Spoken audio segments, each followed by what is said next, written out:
I almost died because of a heart failure experience, and I was rushed to the hospital for emergency open heart surgery. I was so intrigued by what she was doing with me that I asked her about her training and how it is you become a health coach. And she, in fact, asked me what I was going to do with my life after my surgery. And I thought, what do you mean? What am I going to do with my life?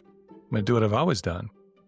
And she opened my eyes to looking inward, what's important to me, what's possible, what choices do I have, where's the meaning in my life, what could a healthier future look like? And it was mesmerizing. And then I went on to get my own certification in health coaching. Welcome to all our listeners and our viewers. This is another episode of Beyond Circumstances, and today our guest is Brian Krolczyk. Welcome, Brian. Thank you, Shiri. Good to be with you. Good to have you. So as always, I'm going to say a few words about how I met Brian. And it just seems like I've known you forever.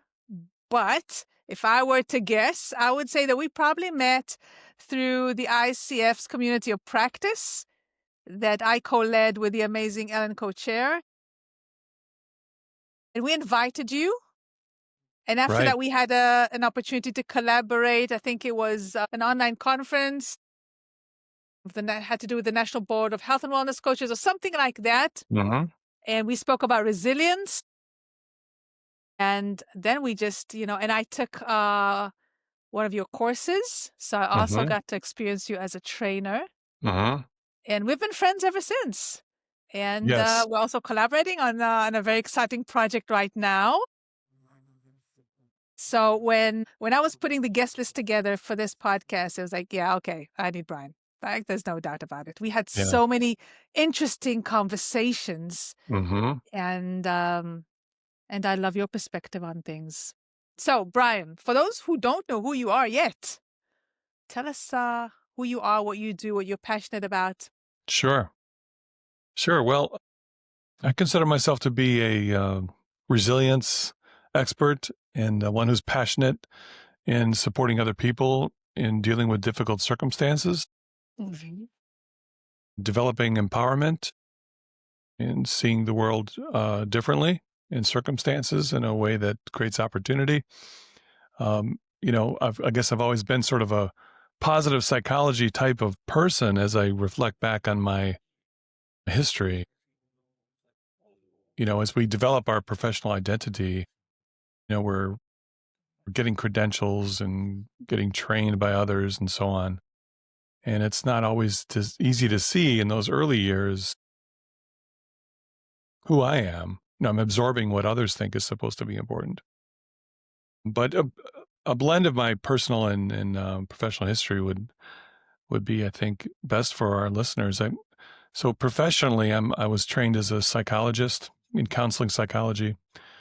I worked in college counseling center. I worked in a mental health center for quite a while, supporting people with mental illness and crisis situations and with therapy and psychological evaluations. And I spent many years then in a physical rehabilitation hospital supporting patients and families with spinal cord injuries, amputations, brain injuries, multiple traumas. Yeah. And then another decade or more, about 12 years in executive assessment development. I essentially had a period of burnout related to a divorce and just the intensity of the cases in the hospital. And it caused me to choose something lighter. One might not think of as executive assessment development as something light, but it lacked some of the emotional pain and intensity that the previous work included. And then I had a major event in my life. I almost died because of a heart failure experience. And I was rushed to the hospital for emergency open heart surgery. I spent a long time in the intensive care unit, a month or more in the hospital then after that. And I was influenced during that time by a health and wellness coach. And so much so that I was so intrigued by what she was doing with me that I asked her about her training and how it is you become a health coach. And she, in fact, asked me what I was going to do with my life after my surgery. And I thought, what do you mean? What am I going to do with my life? I'm going to do what I've always done. And she opened my eyes to looking inward, what's important to me, what's possible, what choices do I have, where's the meaning in my life, what could a healthier future look like? And it was mesmerizing. And then I went on to get my own certification um, in health coaching, and I just laughed my way all the way through the training because I said, this is the best of everything that I always practice. This is defining me when I reflected back at the work that I used to do. And I said, wow, something really special is happening here. And I looked for a teaching job where I could get involved in health coaching, become a trainer, leverage my historical, work experience and the personal experiences as well. I think as professionals in this field, we're obviously a blend of what we know and who we are.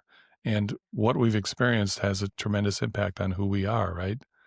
True. And so I began to see all this more clearly, particularly after almost dying. It was sort of an odd experience, honestly, having a near-death experience and seeing things so differently after that. It was almost like a veil was sort of drawn back, and I could see things more clearly. Part of it was I had no choice. I was in the hospital bed, but to sit and lay down and think, right? And so I started to think about all these things. I said, wow, this is so interesting. Anyway, I applied for a teaching job at my alma mater, University of Wisconsin, Stevens Point, where I went to school as a younger man. And, and I'm now a professor here. I've been here about 6 years and thriving in this community. Personally, I have 4 adult children and navigating life's journey as a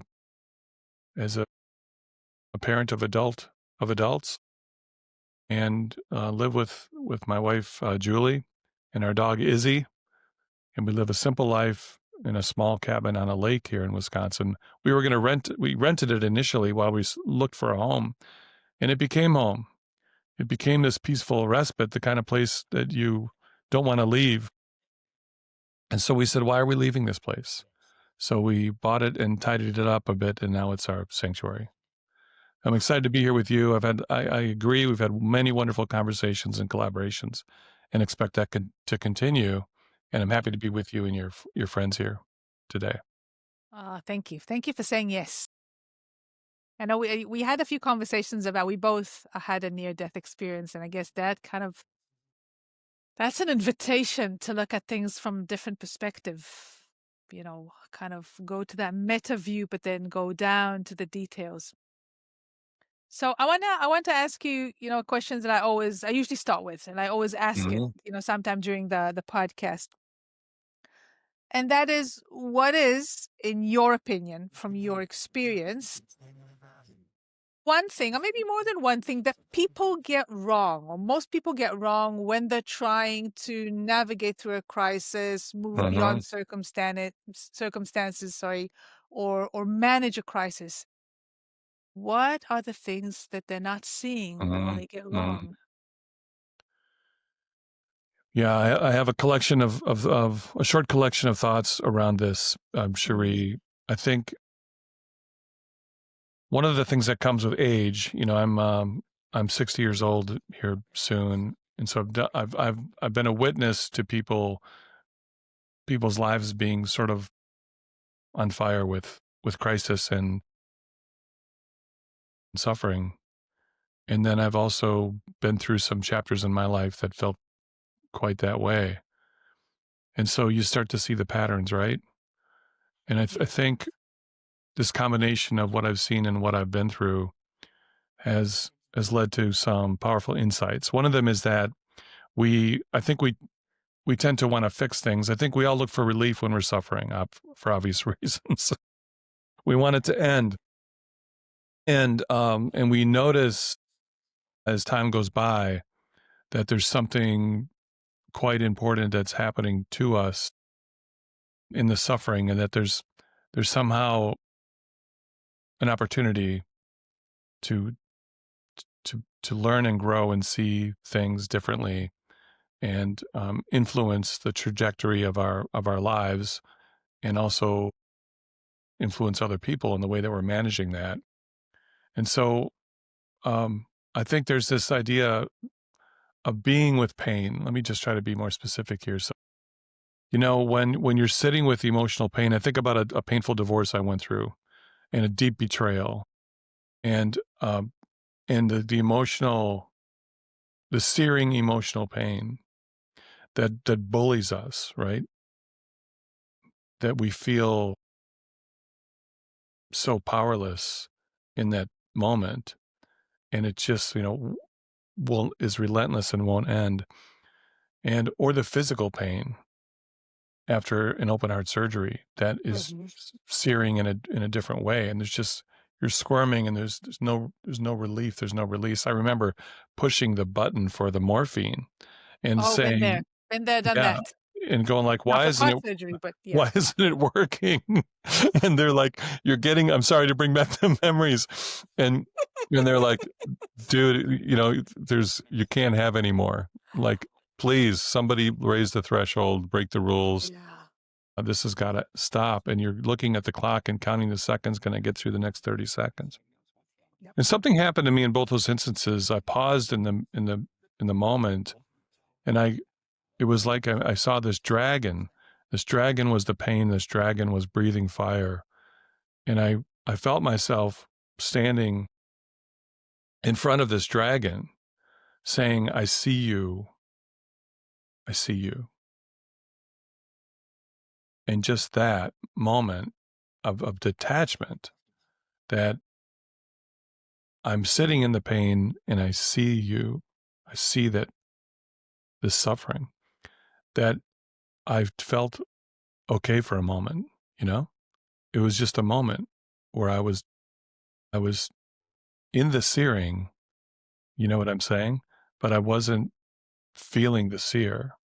Yeah. And I think that's a conscious acceptance. It's a facing what is without judgment. I'm angry at you, pain that's hurting me, or Mhm. I'm also not, resistance or avoidance, but just being with it and looking at it, and then saying, why are you here? And what is it I'm supposed to do with you? So, so I can give you, let me just drill down a little bit. Okay. So in my divorce, Yeah. I experienced this what I perceived to be very unfair experience. So it was, like I said, deep betrayal. And I don't want to judge the person I was in a relationship with, because there are lots of reasons why relationships deteriorate. But the end of this relationship was particularly um, disruptive and painful. So, betrayal is an emotion related to something that's not fair, right? Betrayal, it's not fair. And so I stood with that anger and resentment, and it just would not go away. We think when something's not fair, we want somebody to make it fair, and that's what's going to Yep. make everything better, right? Someone And come fix so, it, please. right, so we want to restore justice in some particular way, and when it just doesn't happen, when nobody steps in and restores justice, we're sort of left with this mess, and it's just all over us, right? It's affecting my emotional state. It's affecting how I'm treating other people. It's affecting how I'm treating myself. I'm neglecting myself. I'm angry, so I'm neglecting my body. And I thought, this is madness. What Mm. is this? And I thought, what is it I'm supposed to learn right now from you? I stood there and looked at that dragon in my mind, and I said, the only one, and only through reflection, what I like to call dynamic stillness, which is a stillness that's not just a break, it's an actual invitation. A stillness is dynamic because it's an invitation for reflection, for connection with the collective consciousness, this sensation that there's a broader wisdom I can tap into right now beyond my immediate problem. Hmm. And I thought the only one who can restore any justice or create justice or fairness in the moment is me. I've got to treat myself fairly. Yeah. And maybe treating myself fairly is not thinking about this as much. And so, how can I begin to treat myself more fairly? Give myself the opportunity to think about what's important to me in my life. Who am I going to love today? What am I going to do with my time? How am I going to be productive? And how am I going to nurture my relationship with myself, my body, and my mind? And that a couple of awakening moments like that, both with the emotional pain and the same process with the physical pain, which I didn't initially recognize I was just suffering because we were so unsettled with the disruptive events that are pain that, Hmm. of course, we just want it to stop. There's this story about the turtle that's on its back, and it finds itself in this circumstance, and its legs are just scrambling to like correct this, and it's looking outside of itself for an answer. And it then lays there for a long period of time and figures out that I've got to figure out how to get out of this, and starts to contort its muscles and get a little roll going back and Uh-huh. forth until it flips itself over. That's kind of a nice metaphor, sorry, for this idea of pausing in the pain and saying, what's available to me? And I think when it happens a couple of times, it's really powerfully impactful because it says there's another way, you know? Yeah.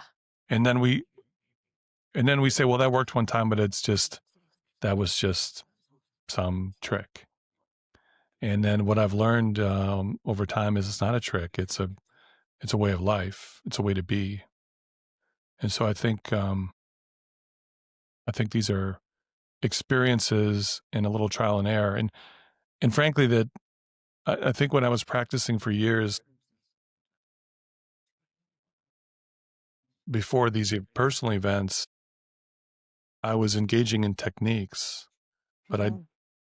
I don't know that I had the capacity to relate really to what they were going through. I mean, I tried to. You were trained to demonstrate empathy and all of those things, but I don't know that. And I'm not saying you have to have suffered to be an effective helper. I'm not saying that at all. But it helped me. Yeah. It helped me for sure. But I think that if to be an effective helper, first of all, listen. If we're talking about helping someone else, listen to their subjective description of what they're going through, and on a very human level, try to find something in terms of the quality of the experience, not the Yes. content of the experience, that you can relate to.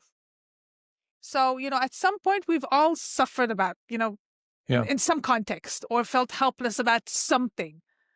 It doesn't have to be about the same thing, but I think, empathy is the ability to relate to someone else's experience. You don't have to feel it because Yeah. that's identification. That's something else. Yeah. I agree. In fact, we're training many of the students are younger students. They're in their early 20s. And somebody older might say, well, what have they experienced? Well, if you've spent time in a college counseling center, it's essentially a full service mental health center. Yeah, Young people are dealing with every form of traumatic experience. true. So And true. so when I speak to the class about calming yourself, centering yourself to fully be with somebody and ask open-ended questions and clarifying reflections and summarizations to help somebody develop their story and tune Right. into the emotional thread in the story and point it out that you're listening to that emotional piece and try to relate to that. They all know exactly what I'm talking about. There's no like disconnect there. They say, yeah, what, and then they say, what are we supposed to do when that triggers emotions inside of us, right? Yeah. because that's the unsettling moment, right? So then we're all of a sudden now already early in the training talking about managing emotions and the role of emotions in our lives. Yeah, good stuff. So I'm glad you brought up emotions, and you mentioned managing emotions. And this is where, we might have a bit of a disagreement, although I'm not sure that we do. Because when people say, ask me, whether it's my students or my clients, okay, so how do I manage emotions? How do I prevent emotional triggers? Well, my answer is, well, first of all, we can't prevent emotional triggers. Life is triggering, It's- Yeah, and it's not a question of will you be triggered. It's a question of when and how. And in yeah, that aspect, I really believe that we cannot manage our emotions, but we can right. manage ourselves within emotional states. So if Yes, something gets me angry or something frightens me, I can't just, turn the volume down. There's a right, reason why I'm pissed off. There's a reason why I'm afraid. But the management comes in the ability to say, okay, this is what I'm feeling right now. This is anger. right. What am I angry about? What am I really Mhm, angry about? Because mhm. oftentimes what we think we're angry about is not what we're really angry Yeah, about. And then ask myself something, and this is how I asked it, and I learned this from someone, I cannot remember whom, but I asked myself, how do I choose to do my anger right now? right, right. And so I'm managing myself, and sometimes, and maybe I don't have time to be angry right now because I'm in the middle of assisting or whatever, and I just Mhm. want to, park this and get back to it, and then, get really angry. But Sure. you know, from your experience and your perspective, what have you learned over the years, or how do you Yeah, look at the whole concept of managing emotional states? right. So first of all, what I want to say is I don't think as young people we get enough training and support in developing an understanding of this when we're young. I agree. I think it's just one of those things was certainly absent in my Western United States middle class Christian raised. I grew up with seven children in the family. We were taught to follow the 10 Commandments, don't break the law, be a good citizen, and get a job. And not a bad list, right? Keep drugs out of your body, but alcohol was, of course, glorified in the culture. But nobody explained that dichotomy to anybody. And don't have sex before you get married; you might go to hell. So it's just like you know, a really nice sort of framework for as a foundation. um, uh, so, but over time, this is the way I see it now. So I think we need to process emotions in a sense that we need to sort of ride out some of it and feel it Yeah. and not try to put a lid on it. Okay. Because it's like energy that needs to be spent. Okay. Mm. However, I think, particularly with regard to unpleasant emotions, we spend more time with it than we need to. And let me give you an example of a process that I approach it with now. So the first thing I do, as I said before, is I notice it. And I literally say, I see you. And as I said, this happened by accident earlier in my life. I sort of saw that dragon. I'm like, what are you doing here? But now I just say, I see you. Okay. And I say, I'm noticing you rather than saying, I am sad. Because there's this phrase, I am, that goes back through centuries as related to our spiritual presence that is a very commanding and powerful certainty. I am. Mm. Okay. And when we label ourselves, okay, it becomes something that we have to work just as hard. We have to create an equal energy to overcome that label as we applied to that command and we said, I am sad. So I say I'm noticing that I'm sad rather than I am sad. It's just a clever little, call it a cognitive restructuring, positive Mhm. psychology, whatever. But Those are I think there's powerful. something more to it than that. I don't claim to be a spiritual guru, but you know, something's going on there. Okay. Yeah. Cause I feel a noticeable difference when I say I'm noticing this feeling of aggravation, of fear, of sadness versus I am these things. True. And then another thing I do is I think about my physiology. So I'm just aware of how I'm feeling. And this has to do with, I think, obviously my training in the central nervous system, which is that I'm going to have more resources available to me if I can keep myself in a calmer state. So I just breathe my way through the suffering. I'm just breathing. And what that does is help me feel distinctly separate from the pain. Okay. So Yeah. that's the next thing I'm doing physically. And then I leverage this idea that I like to call dynamic stillness, which is pausing before reacting to it. So I think emotions, strong emotions, especially get us to like just go react versus be proactive. So I think by pausing and allowing some stillness to be present, we create the space for the conscious choice. What is it that I actually want to do next? So important. I think that's, that helps us shift out of a reactive place into a proactive space. Just that millisecond of pause, Yeah, such a makes all difference. the difference. And then I think that committing to an approach, we talk about like, how do I get better at managing emotions? I think what people are saying is, I want to suffer less. So Hmm. I think the thing is to say, we want to honor our emotions, but we want to be clever about how much we let them bully us around. Yeah.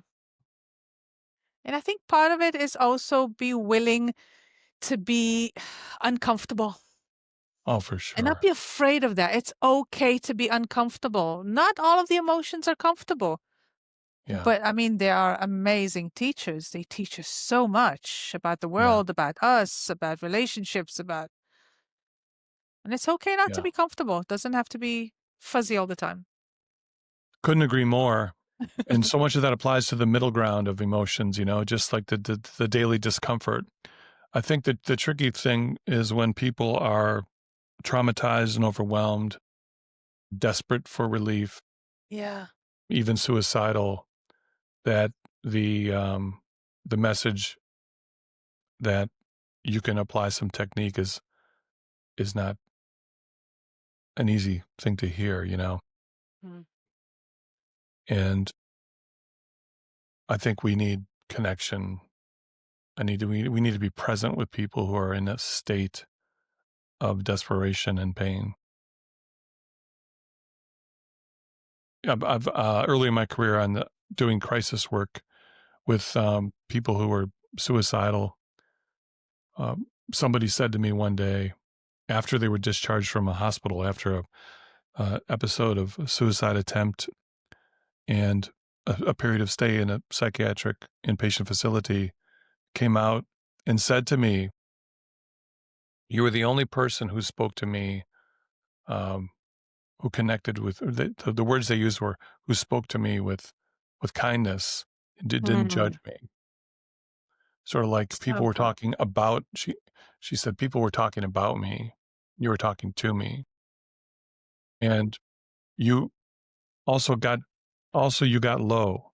This idea of somebody sitting and you sit with them and look them at eye level versus look down at them when they're suffering. Right? All right. I mean, this is from somebody who was desperate and suffering, saying these are the types of things that are helpful. Yeah, but Interesting, right? that creates trust. It's part of rapport. We know that. Yeah, Having that eye contact, sitting down with someone, same level, yeah. Connection. I think connection.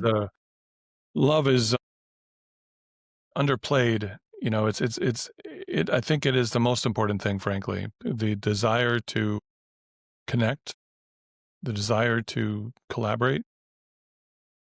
Frankly, I don't want to do anything alone anymore. I think one of the mistakes we make is we think we got to fix it and be self-reliant and independent and tough and all those things. And I think these are positive messages in a general sense, Hmm. that when we're young, our parents don't want us to be victims. They want us to be empowered and so on. So they send these messages and we kind of overplay it. at least in the Western culture, there's definitely, I see that, the ripple effect of that on people, that if you just are okay being vulnerable and saying, I'd like some help, I'd like to work with somebody, I'd like to team with somebody, I like to partner with somebody. I Mm, think there's life can be a lot easier if we do more of that. definitely. Receive love and give love, right? Love is the first aid cream of life, right? It's amazing how the word love comes up in every episode. At some point, we talk Is that about right? love and Yeah. connection. It's amazing. This is a huge surprise for me. Yeah. Yeah. You know, I say it So, every day when like when one of the things I do to support myself hmm in supporting others is so much these days. I'm so conscious of my intentions to be integrative, to say I need to be who I am encouraging. I need to engage in an approach to life with regard to thriving and developing well-being that I'm supporting in others. And so what I do every day is I pause, I I look to the east and the sun rise.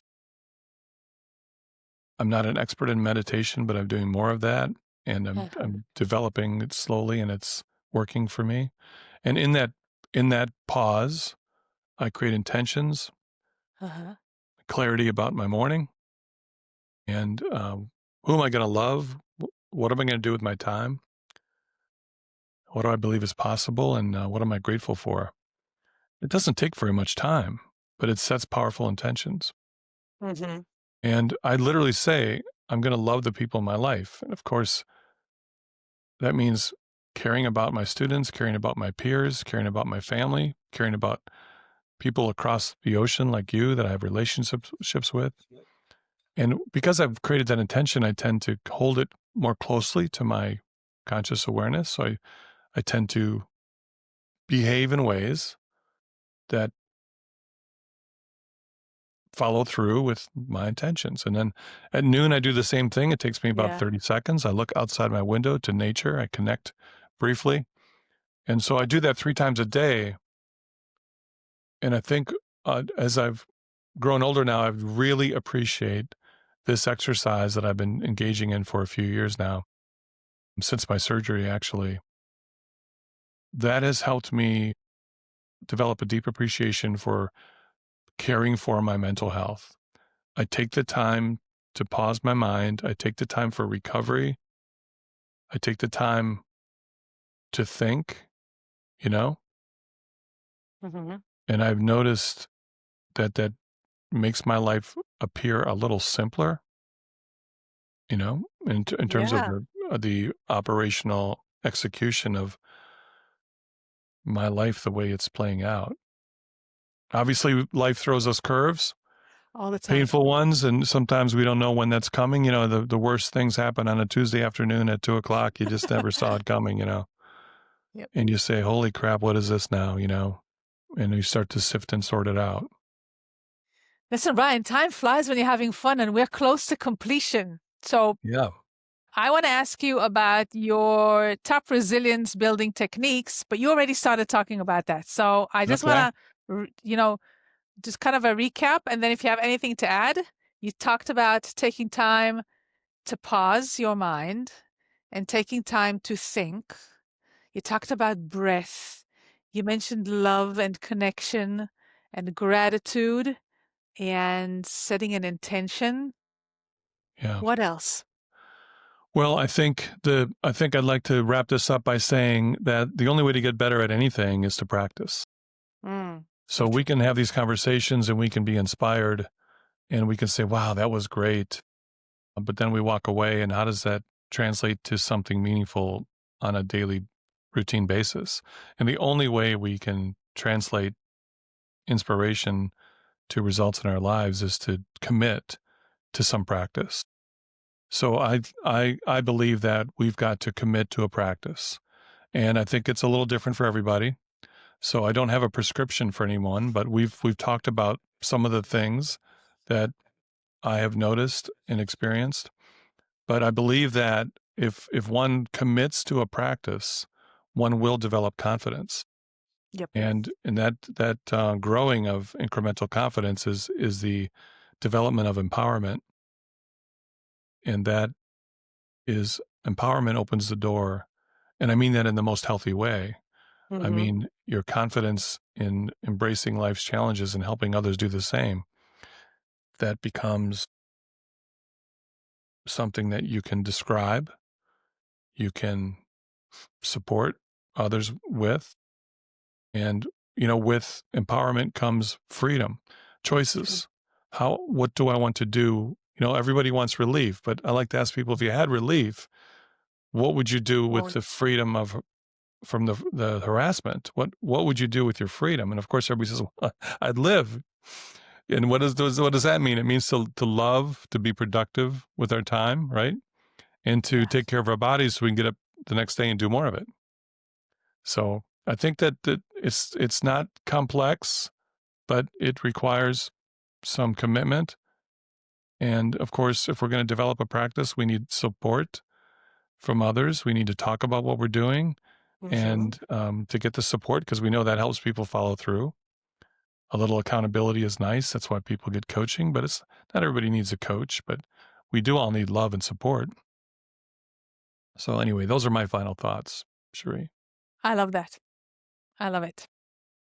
Brian, this was incredible. As always, where can people find and learn more about you, about your work? Of course, we'll Yeah. also have this written down. So I have a private practice. You can Mhm. find me at revealyourpower.com. And Reveal Your Power is the title of an ebook that I wrote when I was suffering and going through divorce. And I'm in the middle right now of developing Reveal Your Power 2.0 to Ooh. tell stories of resilience and develop some of these ideas that we're talking about today. You can also find me on LinkedIn. You can also track me down at the University of Wisconsin Stevens Point, where I work in the School of Health Sciences and Wellness, side by side with many wonderful peers who are experts in the field of health and wellness. Yeah. Wonderful. Thank you so much, Brian, for saying yes. You're welcome. Thank you. Wonderful to spend some time with you and your audience. Thank you. So, dear audience, thank you for joining us today. If you're a coach and you want to learn more about how to support your clients through life's hardest challenges or just life's challenges in general, tune into the next episodes and check us out on social media for additional content and trainings. So, thank you everyone, and thank you again, Brian. It was a pleasure as always. Thank you. You're welcome. Me too.